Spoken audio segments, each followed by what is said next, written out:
You know, the right to bear arms is a right really to self-defense. It's the right to have liberty, to protect your life. And it is also an inalienable right to protect your life and liberty. And that's why the Second Amendment was actually designed. It's not something that comes from the Constitution. It actually recognizes a pre-existing unalienable right to liberty and the liberty to bear arms to protect your life and your freedom. Now, when does it come to a point where you actually have to take up arms? Certainly that is a territory that is fraught with problems in terms of when you know when that actually happens. The founders ultimately took the position that they needed to do everything in their possible capability to avoid violence, to not come to the point where they had to pick up violence.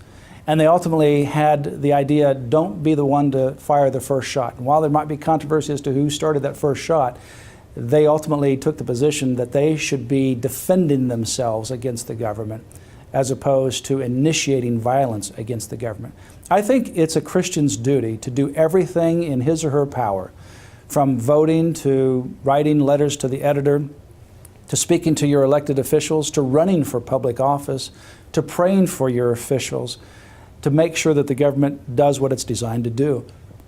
But when a government becomes so oppressive, repeatedly so, and violates our basic core liberties and begins to continue to be repressive, there is a time and there is a place where you have to ultimately, God forbid, take up arms. And that's really what the Second Amendment is designed to do, to be that resistance against a tyrannical government. There was a tyrannical government in Tennessee.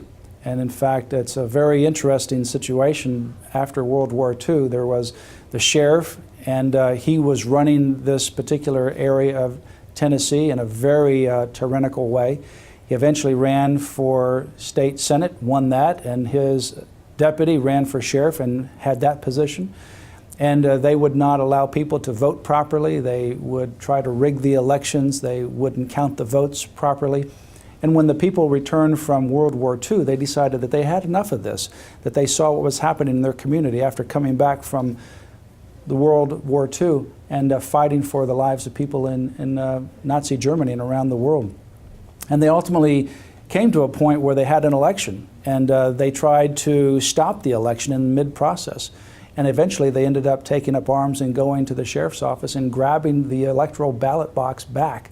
Eleanor Roosevelt actually wrote a letter to the editor saying that public officials ought to be responsive to the will of the people, and most of the time they are. But this was an example of when public officials continually ignore the will of the people, that ultimately people will take up arms to defend themselves. And this was an example of what would ultimately happen if public officials were not responsive. It is a chapter of American history that is a little microcosm of what we saw back in the 1700s with the American Revolution. And it could be a microcosm of what could happen in our own lifetime. In fact, I teach our students that if they ever believe that another revolution is not possible, like the American Revolution, what they have done is they have just exalted government over God. They have assumed that government will never do anything wrong. And we know from history that governments are made up of sinful people, and sinful people do sinful things.